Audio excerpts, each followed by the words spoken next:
آپ کو اللہ اکبر سے لے کر سلام تک ویسے ہی نماز ادا کرنی ہے جیسے اللہ کے نبی صلی اللہ علیہ وسلم نے سکھایا ہے. صلو کما رأیتمونی اصلی.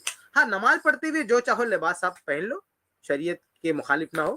نماز پڑھتے ہوئے آپ جس مسجد میں چاہو جاؤ، عالی شان مدرسے میں جاؤ، چٹیل میدان میں جاؤ، جہاں جو مرضی کرو، اس میں کوئی مسئلہ نہیں ہے.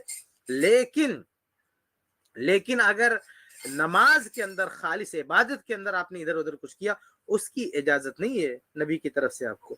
تو یہ جو آپ نے کہا نا، حجت قائم کیا کہ نماز میں جو ہے نیت کا مسئلہ کہاں سے لے آئے، تو ہم اس کو نہیں مانتے. وہ آپ کی جو ہے آپ سے ہی، آپ کی گروہ سے تعلق رکھنے والا ایک طبقہ ہے، شاید آپ ان کو جواب دے رہے ہیں کہ آپ کہاں سے لے آئے، تو وہ اس کا جواب دیں گے. ہمیں جواب دینے کی ضرورت نہیں. ہم تو کہتے ہیں بدعت ہے بھائی، ہم تو کھلا عام کہتے ہیں کہ بدعت ہے. نماز میں زبان سے نیت کرنا بدعت ہے، اس کی کوئی گنجائش نہیں ہے.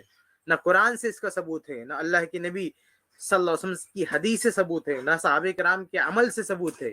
اس لیے یہ بدعت ہے، اس کی کوئی گنجائش نہیں. آپ یہ نہ سمجھیں کہ اس کو لوگوں نے مان کے رکھا ہے. کسی نے مان کے رکھا ہو، جو مانے، یا آپ کا مسئلہ ہے یا دوسرے کا مسئلہ ہے، جو کریں یہ سراسر بدعت ہے. نماز میں اس کی قطعاً گنجائش نہیں ہے، بدعت ہے، اس میں کوئی شک نہیں. اور سب سے پہلا جو جملہ آپ کیا تھا کہ قرآن میں زیر و زبر کہاں سے آ گیا، آپ کیا کہنا چاہتے ہیں کہ قرآن میں زیر و زبر پہلے نہیں تھا، یعنی بعد میں کسی نے اس کو ایڈ کر دیا؟ بھائی زیر و زبر کا مطلب کیا ہوتا ہے پہلے آپ اس کو سمجھیں. زیر و زبر کا مطلب، زبر کا مطلب ہوتا ہے آواز کو اونچی کر کے پڑھنا، زیر کا مطلب آواز کو نیچی کر کے پڑھنا، پیش مطلب گول مگول کر کے پڑھنا اس کو ہے.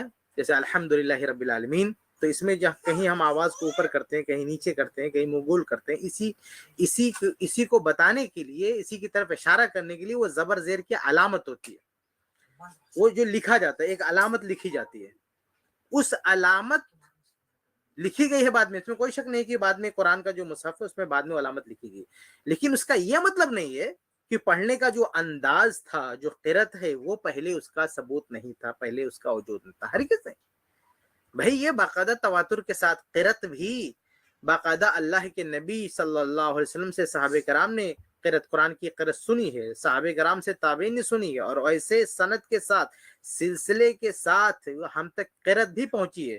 جیسے قرآن کے حروف ہم تک پہنچے ہیں، ایسے قرآن مجید کی قرأت بھی ہم تک پہنچی ہے. تو یہ جو ہاں آواز ہم نیچی کر کے پڑھتے ہیں، اونچے کر کے پڑھتے ہیں، ایسا نہیں کہ ہم نے ایڈ کیا، پہلے ایسا نہیں پڑھا جاتا تھا. بھائی آپ دیکھیں کہ جیسے آپ پڑھتے ہیں الحمدللہ رب العالمین، تو کیا اللہ کے نبی صلی اللہ علیہ وسلم نماز میں نہیں پڑھتے تھے الحمدللہ رب العالمین؟ پڑھتے تھے. تو کیا اللہ کے نبی، آپ سے کوئی پوچھے کہ الحمد میں ہا پہ آپ نے کیا پڑھا ہے، آپ کہیں گے زبر پڑھا. تو جب اللہ کے نبی نے پڑھا تھا مسجد نبی میں، تو کیا پڑھا تھا؟ زیر پڑھ دیا تھا اس کو، زبر نہیں پڑھا تھا. بھائی آواز اونچی کر کے پڑھنا، اس کا ایک نام آپ نے دیا ہے زبر. آپ یہ کہہ سکتے کہ یہ نام کہاں سے آیا، آپ یہ کہہ سکتے ہیں کیوں لکھا گیا، لیکن جو اصل چیز ہے اس کو آپ نیا نہیں بول سکتے. یعنی جو قرآن میں جو زبر زیر ہے، یعنی جو پڑھنے کا جو انداز ہے، قرأت کا جو انداز، اس کو آپ زبر زیر نہیں کر سکتے. وہ اللہ کی طرف سے آیا ہے، اللہ کے نبی صلی اللہ علیہ وسلم نے صحابہ کرام کو ویسے پڑھ کے بتایا ہے. تو یہ نئی چیز ہے ہی نہیں. آپ سوچیں، اگر آپ کامن سینس آپ سوچیں، ذرا ذہن لگائیں کہ اگر قرآن میں یہ نئی چیز ہوتی، یعنی پہلے سے نہ تھی اور ایڈ کر دی گئی، تو پہلی چیز یہ غور کریں کہ اللہ تعالیٰ کا وعدہ کہاں گیا. اللہ تعالیٰ نے تو ذمہ داری لی ہے نا کہ دین میں نئی چیز کوئی نہیں لا پائے گا. تو قرآن محفوظ ہے، پوری امت کا دعویٰ ہے، اور آپ کہہ رہے ہیں کہ نہیں زبر زیر اس میں ڈال دیا گیا، یہ کیسے ممکن ہے؟ دوسری بات یہ ہے کہ کیا زبر زیر اس میں بڑھانے سے، آپ کہتے ہیں ہم تو نہیں مانتے بڑھا دیا گیا، ہم تو کہتے صرف لکھا گیا. زبر زیر بڑھانے سے بتائیے الحمدللہ رب العالمین، ایک آدمی پڑھتا ہے الحمدللہ رب العالمین، اس قرآن سے پڑھتا ہے جو زبر زیر جس میں لگا ہوا، اور ایک آدمی اپنے سینے میں جو یاد کی ہوئی ہے قرآن مجید وہاں سے پڑھتا ہے.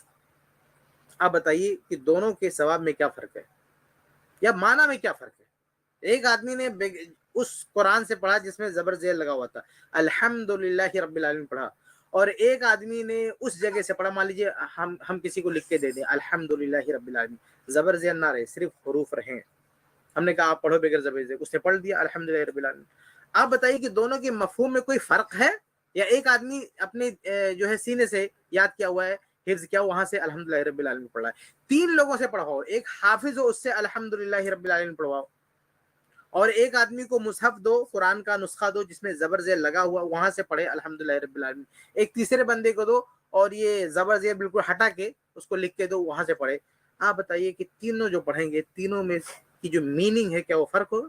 مانا تو دور کی بات ہے، ساؤنڈ میں بھی فرق نہیں ہوگا، تلفظ میں بھی فرق نہیں ہوگا، قرأت میں بھی کوئی فرق نہیں ہوگا. تو اگر یہ نئی چیز تھی جو بعد میں ایڈ کی گئی تو فرق کیوں نہیں ہو رہا؟ مجھے بتاؤ نا. دماغ لگا سوچو کہ اگر قرآن میں تم کہتے ہو زبر زیر نیا ایڈ کر دیا گیا تو ایک بندہ جو بغیر زبر زیر کے پڑھ رہا ہے وہ بھی اسی طرح کیوں پڑھ رہا ہے جو زبر زیر والا پڑھ رہا ہے؟ دونوں میں فرق کیوں نہیں ہو پا رہا ہے؟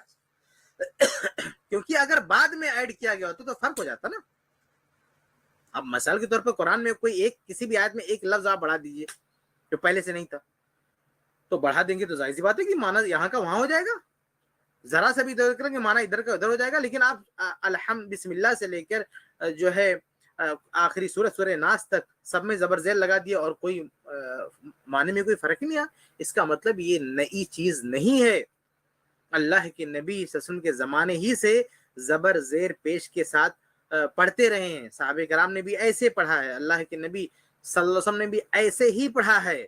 آپ صرف یہ کہہ سکتے ہیں کہ بھائی یہ چیز آپ یہ کہہ سکتے ہیں کہ یہ چیز نبی کے دور میں لکھی ہوئی نہیں تھی، آج لکھی گئی، یہ آپ کہہ سکتے ہیں. لیکن آج لکھی گئی ہے تو آج لکھی گئی ہے تو یہ چیز لکھنے سے بعد میں جو چیز پہلے سے موجود ہے، پہلے سے کوئی چیز موجود ہے تو بعد میں لکھنے سے وہ چیز نئی نہیں ہو جائے گی.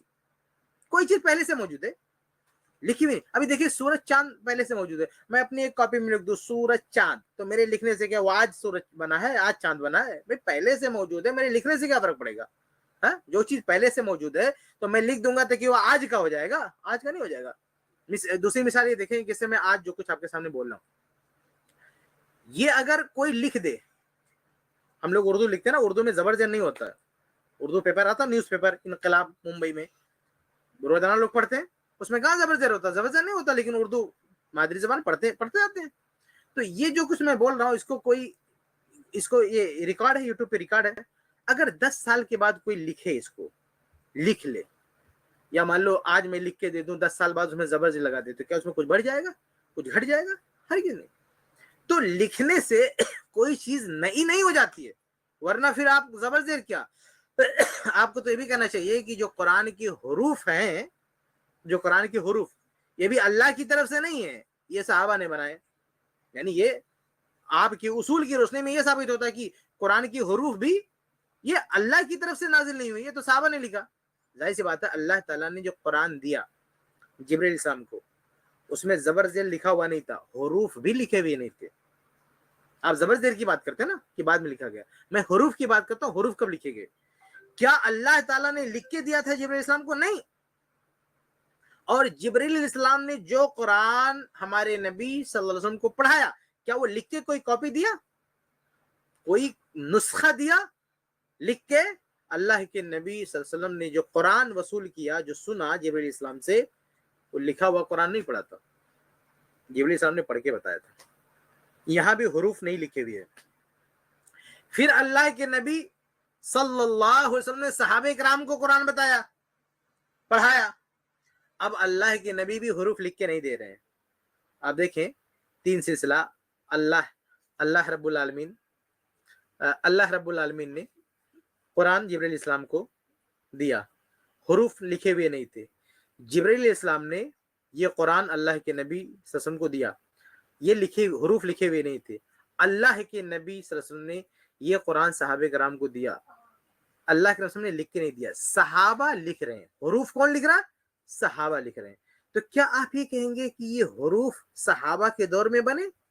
صحابہ کے دور میں یہ جو ہے صحابہ کرام نے حروف قرآن میں ایڈ کر دیا، یعنی پہلے سے نہ تھا، اللہ کی طرف سے نہیں دیا گیا تھا اور صحابہ نے اس میں بڑھا دیا؟ ہرگز نہیں. بھئی حروف بھی اس کے جو الف با تا جو ہے نا، وہ حروف بھی صحابہ نے لکھے ہیں. وہ حروف لکھ کے نہ اللہ نے دیا تھا، نہ جبریل نے دیا، نہ اللہ کے رسول صلی اللہ علیہ وسلم نے دیا تھا. یہ اوپر سے قرآن تلاوت ہو کر آیا ہے، صحابہ کرام نے اس کو لکھا ہے حروف. تو اب کیا کوئی کہہ سکتا ہے کہ صحابہ نے حروف لکھا اس لیے یہ حروف، یہ جو قرآن ہے یہ اللہ تعالیٰ کی طرف سے نہیں، یعنی کچھ بڑھ گیا؟ یعنی صحابہ کرام کی حروف میں قرآن کو درج کرنے سے کیا قرآن میں کچھ ایڈ ہو گیا؟ کیا آپ کہیں گے کہ سارے حروف صحابہ نے بنائے؟ تو پھر اللہ تعالیٰ کی طرف سے جو قرآن تھا وہ کہاں گیا بھائی؟ یہ حروف صحابہ نے بنائے، زبر زیر آپ نے بنا دیا، تو پھر قرآن گیا کہاں؟ اصل قرآن کہاں ہے؟ قرآن جو لکھا ہوا اس میں دو ہی چیز دکھ رہی ہے نا، ایک تو حروف دکھ رہے ہیں اور ایک زبر زیر دکھ رہا ہے۔ اس وقت جو نسخہ ہے ہمارے پاس دو چیز دکھتی، ایک تو حروف اور ایک زبر زیر۔ حروف کس نے لکھا؟ صحابہ نے۔ زبر زیر کس نے لکھا؟ بعد کے لوگوں نے۔ تو اب اصل قرآن کہاں ہے بھائی؟ آپ سمجھتے ہیں کہ یہی یہ بعد کے لوگوں نے لکھا ہے، حروف کسی اور نے لکھا ہے، زبر زیر کسی اور نے لکھ دیا، تو قرآن کہاں گیا؟ آپ کی نظر میں قرآن ہے کیا؟ مجھے یہ بتا دو، کس چیز کو آپ قرآن بولتے ہو؟ کیا ہے قرآن آپ کی نظر میں؟ ہاں؟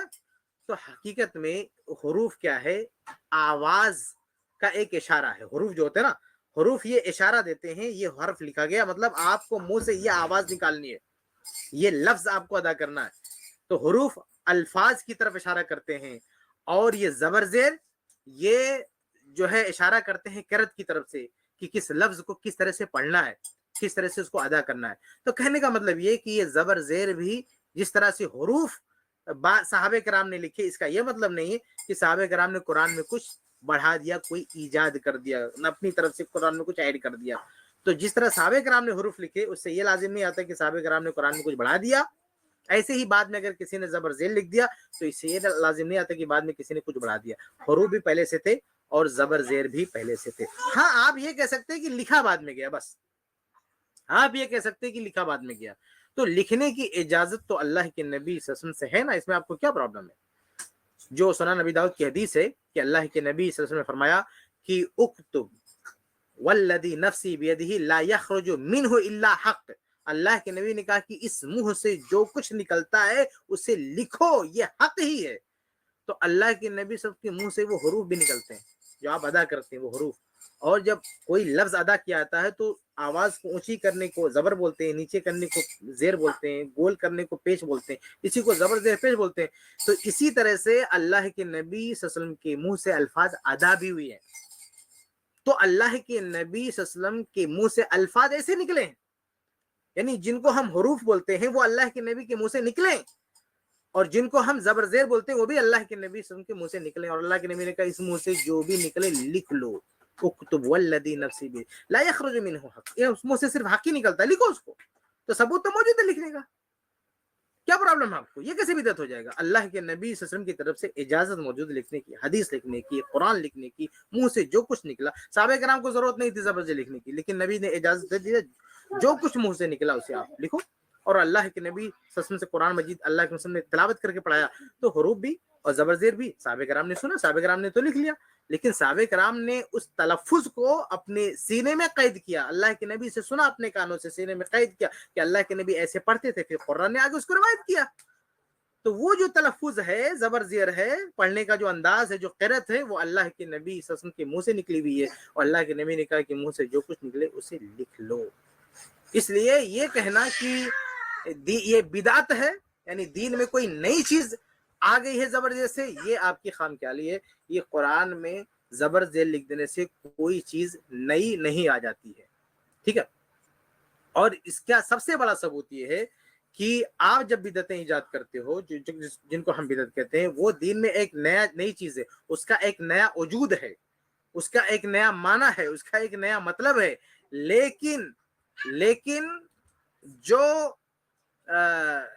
جو یہ قرآن کی جو بات آپ کرتے ہیں، تو قرآن میں جب زبر زیر کی آپ بات کرتے ہیں تو اس سے قرآن مجید میں نہ کوئی چیز حذف ہوتی ہے، نہ کوئی چیز اضافہ ہوتا ہے، نہ اس کے معنی مطلب میں کوئی تبدیلی ہوتی ہے، نہ اس کے ثواب میں کوئی چینجنگ ہوتی ہے، نہ اس کے تلفظ میں کوئی چینجنگ ہوتی ہے۔ پھر کہاں سے نیا آ گیا بھائی زبر زیر؟ اس کو نیا کیسے بول رہے ہیں آپ؟ کیا زبر زیر قرآن کا جو معنی تھا اس کو بدل دیا؟ نہیں۔ قرآن کی جو تاثیر سے اس کو بدل دیا؟ نہیں۔ قرآن کا جو تلفظ تھا اس کو بدل دیا؟ نہیں۔ کچھ بھی چینج نہیں ہو رہا ہے، پھر اسے آپ نیا کیسے بول سکتے ہیں کہ کچھ نئی چیز ایڈ ہوئی؟ بالکل نئی چیز ہے، پرانی چیز تھی، پہلے سے چیز تھی، وہ پہلے ہی سے وہ چیز تھی، بس یہ کہ پہلے لکھی ہوئی نہیں تھی، بعد میں اس کو لکھ لیا گیا۔ حدیثیں بھی تو بعد میں لکھی گئی ہیں، بہت ساری حدیثیں بعد میں لکھی گئی، تو کیا کہیں گے حدیثیں بعد میں ایجاد کی گئی ہیں؟ آج کی حدیثوں میں بھی زبر زیر لگا ہوا، تو نبی کے دور میں حدیث نہیں تھی، نبی نے نہیں ارشاد فرمائی تھی؟ کیا آپ کہیں گے کہ یہ حدیثیں لوگوں نے بنائی اپنی طرف سے؟ من گڑت موضوع حدیث کس کو بولتے ہیں؟ یعنی جس آدمی نے گڑھا ہو، گڑھنے کا کیا مطلب ہے؟ لکھا ہو، یعنی آپ کے منطق سے تو ان ساری حدیثوں کو موضوع بول دو جسے لوگوں نے لکھا ہے۔ اپنے ہاتھ سے, کیونکہ نبی کے دور میں یہ نہیں لکھا گیا. نبی کے دور میں کچھ حدیثیں لکھی گئی تھی, اس سے انکار نہیں, لیکن ساری حدیثیں نہیں لکھی گئی تھی. تو جو حدیثیں نبی کے دور کے بعد لکھی گئی تو کیا وہ نبی کی حدیث نہیں ہے, نبی کی بات نہیں ہے؟ تو لکھنے سے کوئی چیز نئی نہیں ہو جاتی, وہ دین میں کوئی نئی چیز نہیں آ جاتی بھائی, پورا قرآن لکھا ہوا, پورا دین لکھا ہوا ہے.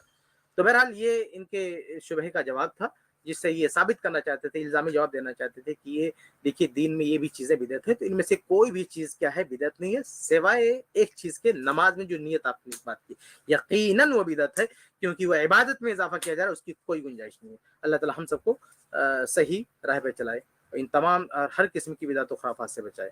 آمین.